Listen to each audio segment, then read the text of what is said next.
चौधरी भूपेंद्र सिंह हुड्डा के नेतृत्व में, उदय भान जी के नेतृत्व में, भाई एमपी साहब आदरणीय श्री दीपेंद्र हुड्डा जी के नेतृत्व में कांग्रेस ज्वाइन कर ली। I face every stage in politics. अब मुझे किसी बात का कोई भ्रम नहीं है, लेकिन इतना जरूर है कि हम अपने काम के बलबूते पर अपने नेता का, अपनी पार्टी की ताकत को बढ़ाने का काम करेंगे। आप ज्वाइन करी, फिर दूसरी पार्टी में चले गए, अब कांग्रेस में आ गए।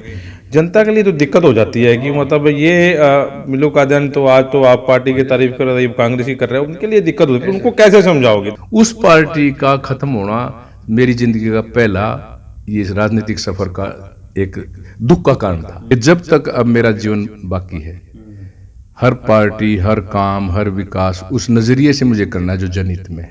भूपेंद्र हुड्डा मजबूत है हरियाणा में, और शैलजा सेकंड नंबर पे हैं या सेकंड, उनका अपना सीन है। सिर्फ कागजों तक है, फील्ड में इनका कुछ भी नहीं है।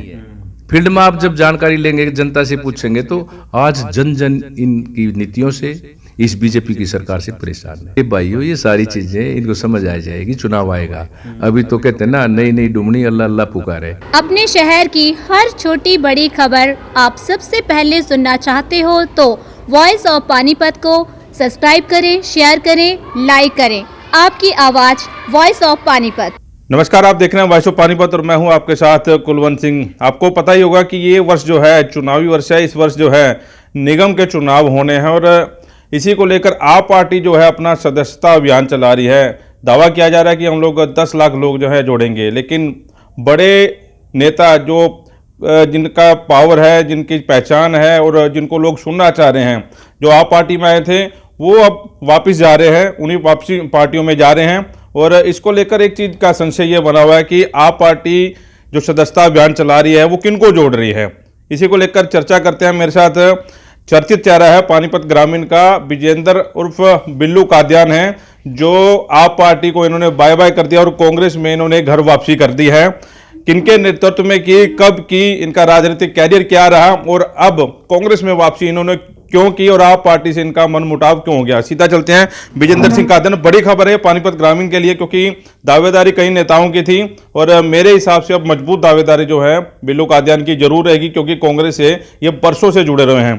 कादियान साहब, एकदम मतलब अचंभा होगा कि वापसी जो है उसी कांग्रेस पार्टी में चलेगी और आप पार्टी से क्या मनमुटाव हो गया आपका? कुलवंत जी, मेरा राजनीतिक सफर मेरे जीवन का 1996 में मुझे नौरथा हल्के के लोगों ने पहली बार एमएलए बनाया। उस टाइम चोई बंसीलाल की हरियाणा विकास पार्टी से मैं एमएलए बना और मेरा शुरू से ही एक विचार था कि कभी भी अगर ऐसा मौका मिलता है तो इलाके का विकास करेंगे, शिक्षा संस्थान बनवाएंगे, नहरी पानी का प्रबंध कराएंगे। तो इन सब विचारों को लेकर के जब मुझे 96 में लोगों ने एमएलए बनाया तो मैंने उसी दिन से ये धार ली थी कि जब तक अब मेरा जीवन बाकी है, हर पार्टी, हर काम, हर विकास उस नज़रिए से मुझे करना है जो जनहित में है। और 96 में आपको मैं याद दिलाना चाहता हूँ और चाहूँगा कि पानीपत जिला बगैर गवर्नमेंट कॉलेज के था, बगैर नवोदय स्कूल के था, बगैर इंजीनियरिंग कॉलेज के था। और 96 आप ये मान के चलो कि 1 नवंबर 1966 को ये हरियाणा प्रदेश बना और 1996 की 10 मई को मैं विधायक नौरथा से बना। तो 30 साल के कार्यकाल में प्रदेश के अंदर सरकारें भी बनी और इस इलाके के लोग, खास तौर से जिला पानीपत के लोग, विधायक भी उन पार्टियों के बने जिनकी सरकार थी, मंत्री भी उन पार्टियों के बने। लेकिन किसी के दिमाग में पता नहीं किन कारणों से ये बात क्यों नहीं आई कि भाई शिक्षा यहाँ है कहाँ। सिर्फ 3 कॉलेज इस पानीपत शहर के अंदर थे जिसमें सभी बच्चे जिले के आते थे और वो तीनों के तीनों प्राइवेट संस्था आज भी, पहले भी थी।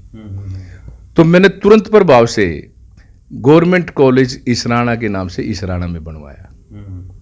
उसके बाद हमारे यहाँ कोई इंजीनियरिंग कॉलेज नहीं थी। मैंने एनसी इंजीनियरिंग कॉलेज जो कि प्राइवेट संस्था का है, उनकी सरकारी तौर से पूरी मदद करके गांव बुलाना की जमीन में इंजीनियरिंग कॉलेज बनवाया। नवोदय स्कूल कोई नहीं था, क्योंकि मेरे नौरथा कंस्टिट्यूंसी का इलाका है ये जिसकी मैं चर्चा आपके सामने कर रहा हूँ। तो नौरथा गांव में मैंने नवोदय स्कूल बनवाया। नहर के पानी की समस्या थी और लोग मेरे को इस बात के लिए कहते थे जी हम भूखे मर गए। डुमियाना गांव राजपूतों का गांव, वो कहने लगे जी हमारे पास 1000 बीघा जमीन है लेकिन हमारे पास खाने के लिए दाने नहीं है। तो मैं यार क्या बात हुई? कहने लगे हमने तो जी बहुत सारे नेताओं का यहाँ वेलकम किया, मालाएं डाली और मुझे यहाँ कोई ड्रेन बनवाने का काम किसी ने नहीं किया। मैंने तुरंत प्रभाव से वो सर्वे करा, न्यू उड़लाना माइनर के नाम से माइनर बनवाई, जिसका पानी 10 गांव में लगता है। और आज भी वो लोग मुझे इतना प्यार करते हैं कि भाई तेरी भगवान लंबी उम्र करे, सब कुछ हो। तो मुझे इतनी खुशी होती है कि वो काम हमने उस टाइम किया। जहाँ तक सड़कें बनने की बात थी, स्कूल अपग्रेड होने की बात थी, जितने भी विकास के काम और जनहित के काम 3 और 3.5 साल के कार्यकाल में मेरे से हो सकते थे, वो सब काम मैंने उस समय में किए। अब ये राजनीतिक सफर में फेरबदल कैसे आया, आपने आम आदमी पार्टी की भी बात कही और पार्टी की भी कही। इस फेरबदल का कारण क्या था साहब? नॉर्था कॉन्स्टिट्यूंसी उस समय थी और उसके बावजूद मैं विकास पार्टी का उस समय विधायक बना था। उस पार्टी का खत्म होना मेरी जिंदगी का पहला ये राजनीतिक सफर का एक दुख का कारण था कि वो विकास पार्टी नहीं रही। उसके बाद हमें कांग्रेस पार्टी में ज्वाइन करने का सबको मौका मिला और कांग्रेस पार्टी का जब 2005 में चुनाव आया तो मुझे नॉर्था विधानसभा उस टाइम तक थी, मुझे टिकट पार्टी ने दिया और मैं कांग्रेस पार्टी का टिकट लेकर के नॉमिनेशन फाइल किया, टिकट जमा करा दी। टिकट जमा कराने के बाद जब मैंने वोट मांगनी शुरू की और एक दिन नॉमिनेशन फाइल करने का बाकी था तो हाई कमांड कांग्रेस ने मेरा टिकट और मेरा नाम विड्रा कर लिया और यहाँ से दूसरा उम्मीदवार प्रसन्नी देवी को बना दिया। उसको हमने जिताया, मैंने चुनाव नहीं लड़ा। उसके बावजूद इस तरीके की बातें बार बार होती चली गई और उन सब घटनाक्रम के बाद आज मैं आपके सामने बैठा हूँ। मेरी सिंस 1996 से एक ही सोच है कि मौका मिलते ही इलाके की सेवा करेंगे। आज कितने मुद्दे ऐसे हैं कि जो चर्चा में है। आज बीजेपी की इस प्रदेश में और देश में सरकार है, यहाँ सुनने वाला कोई है नहीं। मैं उस पर चर्चा करता हूँ आपसे। वो दूसरी बात आ गई, आप पार्टी में क्या सोच के चले गए थे और अभी कांग्रेस में आने का कैसे मन बना लिया? और भी पार्टियां थी, बीजेपी है, जेजेपी है, इनेलो है, तो कांग्रेस ही क्यों चुन लिया वापस आपने? ऐसा लगता था कि भाई जिस तरीके से लोगों ने फैसले पंजाब के अंदर दे दिए और वहाँ आज भगवंत मान जी मुख्यमंत्री हैं, लेकिन फैसला लोगों ने जरूर दे दिया। उसके बावजूद जो आज के हालात पंजाब में है, आप समझ रहे होंगे कि उग्रवाद स्टार्ट, हर रोज आप देखते हो वो जो अमृतपाल जी की बात, मुझे ऐसा लगने लगा कि भी जो एक पार्टी को और जिस सोच के साथ हम इस पार्टी में आए थे वो बात यहाँ नहीं है। और इसके साथ साथ कहीं मैं इस बात से भी प्रभावित था कि इस प्रदेश में इस बीजेपी की सरकार से पहले 10 साल कांग्रेस पार्टी की सरकार रही और उस कांग्रेस पार्टी की सरकार का नेतृत्व करने वाले हमारे बहुत ही वरिष्ठ नेता आदरणीय पूर्व मुख्यमंत्री चौधरी भूपेंद्र सिंह हुड्डा थे। और चौधरी भूपेंद्र सिंह हुड्डा का आज भी इतना वर्चस्व इस हरियाणा प्रदेश में है कि जन जन की जबान पर एक ही बात है कि जो 10 साल के कार्यकाल में चौधरी भूपेंद्र सिंह हुड्डा के नेतृत्व में सरकार ने काम किए, वो काम हम समझते हैं कि भाई उसके बाद 2 टेन्योर में बीजेपी ने उसके बराबर में 0% भी नहीं किया। तो आम आदमी पार्टी की हवा का खत्म होना, कहने का मतलब उसकी कार्यशैली से लोगों का परेशान होना, मुझे कहीं ना कहीं इस बात के लिए कायल करता था कि भाई यहाँ तुम रह करके कोई काम नहीं कर पाओगे।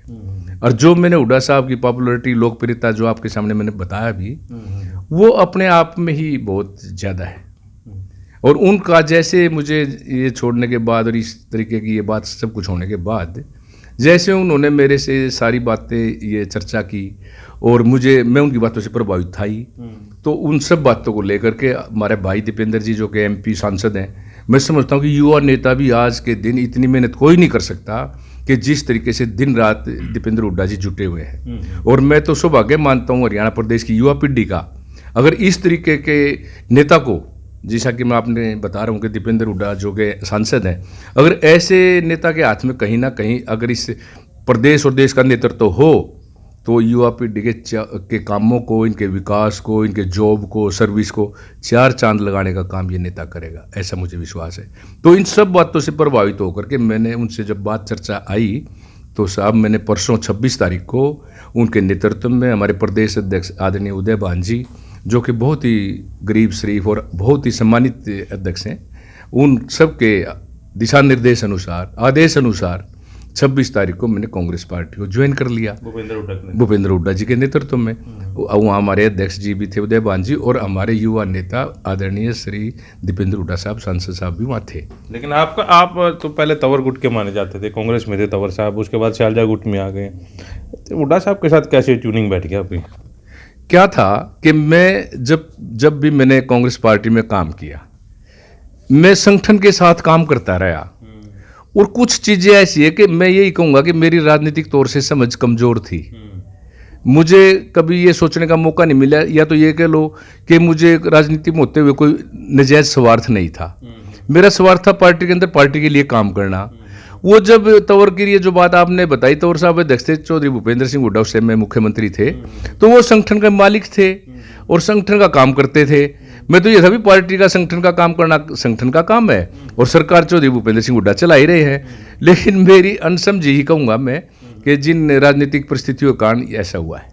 अभी शैलजा से कोई बातचीत हुई कि मतलब मैं ज्वाइन कर रहा हूँ कि नहीं कर रहा? ना, मैं तो ऐसी बात फिर जब मेरी बात एक वहाँ से चेंज ही, परमात्मा ने एक परिवर्तन हो गया, तो फिर मेरा करेक्टर भी मुझे अलाउ नहीं करता। अब मैं जैसे परसों से मैंने चौधरी भूपेंद्र सिंह हुड्डा के नेतृत्व में, उदय भान जी के नेतृत्व में, भाई MP साहब आदरणीय श्री दीपेंद्र हुड्डा जी के नेतृत्व में कांग्रेस ज्वाइन कर ली। तो मेरा ये धर्म है कि कांग्रेस पार्टी और इन नेताओं के नेतृत्व में कांग्रेस पार्टी के लिए काम करूंगा। और मेरी हरगिज ये कोशिश होगी कि दिन रात जुट करके आने वाले 2024 के विधानसभा और संसद के चुनाव में, लोकसभा चुनाव में, इस हमारे जिले में खास तौर से लोकसभा करनाल से तो सांसद कांग्रेस का बने और हमारी चारों सीट कांग्रेस पार्टी जीते। इतनी मेहनत करने का मैं समझता हूँ कि भगवान हमें इतनी कामयाबी देगा। टिकट की भी कोई बातचीत हुई थी? हुड्डा साहब ने आश्वासन दे दिया होगा तो बिल्लो आजा भाई तेरी टिकट पक्की है? देखो, उनके प्यार प्रेम ने, उनके प्रभाव ने और उनके कद ने, मतलब कहने का जितना है, मैं उनके लिए कोई शब्द आप बोल लूँ तो मैं समझता हूँ वो कम, इशारों में वो कम है। लेकिन मुझे इस बात का फख्र है कि जब मैं काम करता हूँ, और आप भी कहते हो और मानते हो कि भाई काम करने वाले आदमी की पहचान अपने आप हो जाती है, तो हुड्डा साहब को भी कहीं ना कहीं इस बात का जनता जनार्दन से सारे उनको रिपोर्ट होती कौन कितना काम करता है, पार्टी के लिए उसने कितना काम किया है। तो मैं समझता हूँ कि उनका आशीर्वाद बना ही रहेगा। उनके आशीर्वाद से जब मैंने ज्वाइन किया है तो आगे भी आशीर्वाद मिलता ही रहेगा। मतलब लगा के चले कि मतलब बिल्लू का जन जो और नेता थे उनके लिए मुसीबत पैदा कर सकता है, क्योंकि आज के बाद ये वीडियो चल रही है, लोग देख रहे हैं। अभी तक तो कुछ लोगों को पता है कि विजेंद्र कादयान ने की है ज्वाइन, और अब लोगों को खुल के पता लग गया। उनके लिए भी दिक्कतें हो जाएंगी कुछ, या आप उनको कैसे मनाओगे? क्योंकि इस बार ये कांग्रेस के लिए डू एंड डाई वाला मामला है, और शायद आपका भी ऐसा है और हुड्डा साहब का भी ऐसा है। मेहनत करनी पड़ी आपको। ऐसे लोगों को कैसे मनाएंगे भी टिकट बिल्लू कादयान ने है, अभी आप मेरे साथ चलो?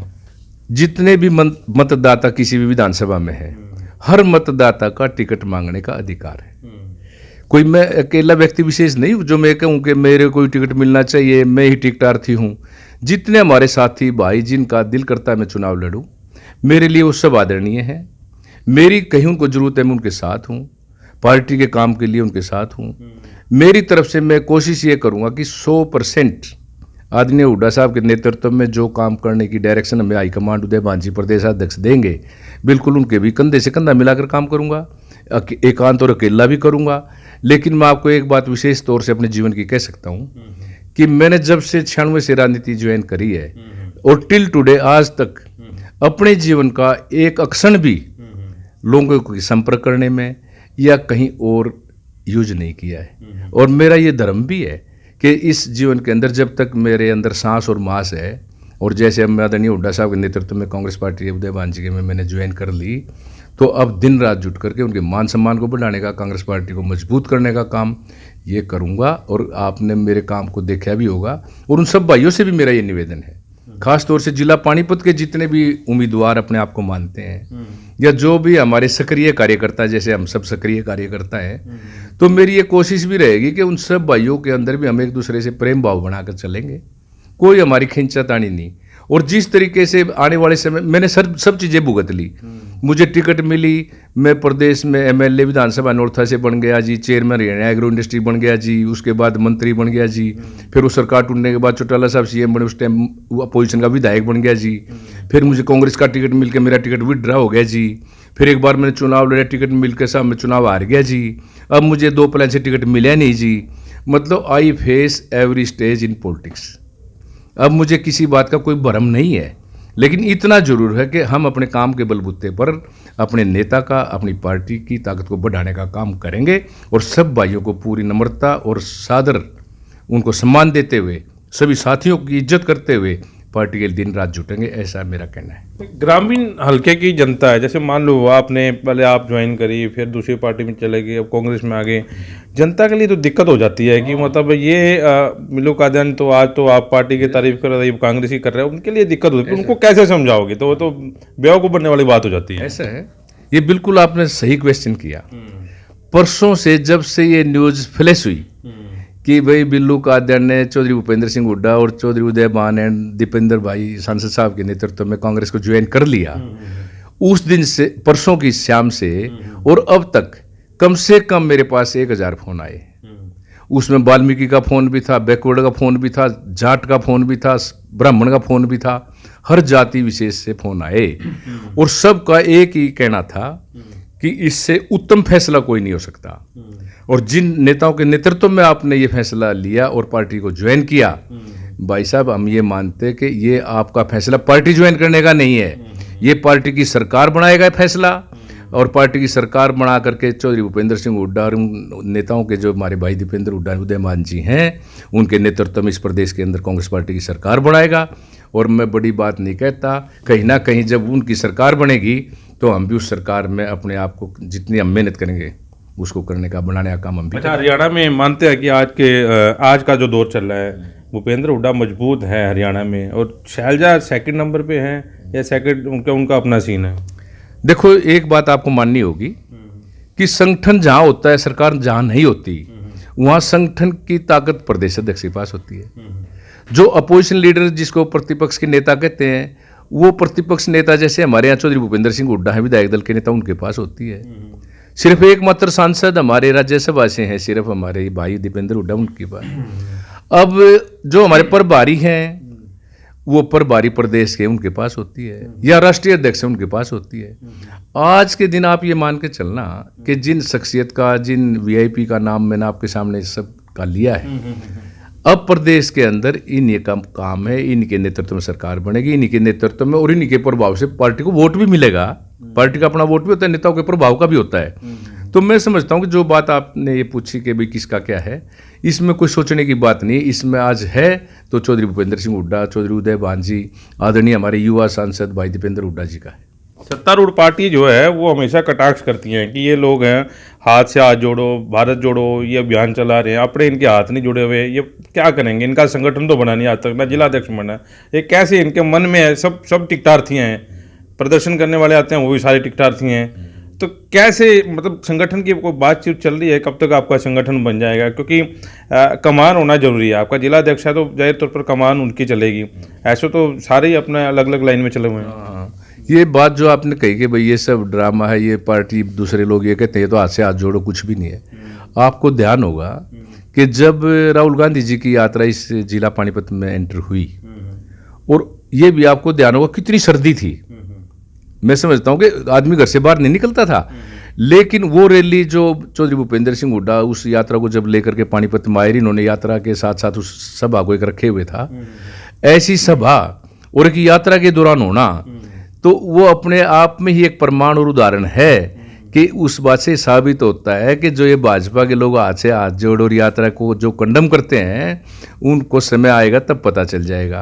अब रही बात ये जो हर रोज कहते हैं बूथ यूथ वगैरह वगैरह, ये हमारे बन गए, वो हो गया, ये सिर्फ कागजों तक है, फील्ड में इनका कुछ भी नहीं है। फील्ड में आप जब जानकारी लेंगे, जनता से पूछेंगे, तो आज जन जन इनकी नीतियों से, इस बीजेपी की सरकार से परेशान है। लेकिन रिजल्ट कब आएगा? जब चुनाव होगा। जिस दिन चुनाव इस प्रदेश में हुए उस दिन आपको स्वीप हुए मिलेंगे, उस दिन आपको कांग्रेस पार्टी का राज बना मिलेगा। ऐसा मुझे जन समर्थन से मैं कह सकता हूँ कि भाई हम सारा दिन लोगों के बीच में रहते हैं और उनके जो विचार और भाव हैं, हर आदमी की जन जन की जुबान पर यह है कि कांग्रेस पार्टी की सरकार बनेगी, चौधरी भूपेंद्र सिंह हुड्डा के नेतृत्व में बनेगी, और वो दिन दूर नहीं, जिस दिन चुनाव होगा उस दिन ये रिजल्ट आ जाएंगे। लेकिन शहर की बात करें, अब पानीपत पे आ जाते हैं। शहरी विधानसभा में भी जो शहरी विधायक है वो कह रहे हैं कि 1480 करोड़ रुपए की जो है कार्य होने हैं। ग्रामीण लगा लो, बड़ा एरिया है, उसमें तो डबल हो गया, मतलब उसमें लगभग 30-35 करोड़ का हो गया सर। क्या लगता है पूरे ग्रामीण हल्के में फिर क्या मुद्दे लेके जाएंगे? महिपाल कह रहे हैं कि हमने तो सारा काम करवा दिया, विपक्ष विवाद को मुद्दा नहीं, किस मुंह से जाएंगे? आपको शहर की बता दूं, पहले आपको जो लेक है यहाँ लेक जिसमें इन्होंने पानी भरने का काम और उसको पिकनिक प्लेस बनाने के लिए बात की थी, शायद आपके चैनल में भी ये बात आई होगी, तो उसमें आज तक पानी ही नहीं भरा। कौन से 1400 या 1500 करोड़ का प्रोग्रेस इन्होंने डेवलपमेंट के काम करा दिए। यार कितनी छोटी बात है कि झील के लिए, अच्छा कोई भी काम, चाहे वो इनकी सीएम अनाउंसमेंट है, चाहे ये विधायक जो बात करते हैं, एक काम आप ये रख के बता, हर रोज निगम की बात चलती है भाई आज निगम में पहचान पत्र के लिए लोगों धरना दे रहे हैं, आज बोले पहचान पत्र वो मशीन खराब होगी जी, आज लोगों की पेंशन कट गई जी, अब लोगों को बीपीएल से वंचित रहना पड़ गया, बीपीएल के नाम कट गए जी। ये भाइयों ये सारी चीज़ें इनको समझ आ जाएगी, चुनाव आएगा। अभी तो कहते हैं ना नई नई डुमनी अल्लाह अल्लाह पुकारे, अभी कुर्सी इनके चुतड़ों के नीचे है, इनको लगता है कि भाई तुम हो तो सब कुछ है, लेकिन वो समय अब दूर नहीं है, चुनाव होगा तब इनको ये पता लग जाए तारे विकास के काम कहाँ गए, और तुम्हारा जो धन तुम कहते हो कि भाई हमने इतने 100 करोड़ रुपये के डेवलपमेंट काम कराए। एक यार हमारे यहाँ इसके गंजबड़ गांव के सामने जो आप डांडा जी की बात कर रहे हो, वहाँ पर फ्लाईओवर या अंडरपास बनने की बात थी, बार बार वहाँ एक्सीडेंट होते थे।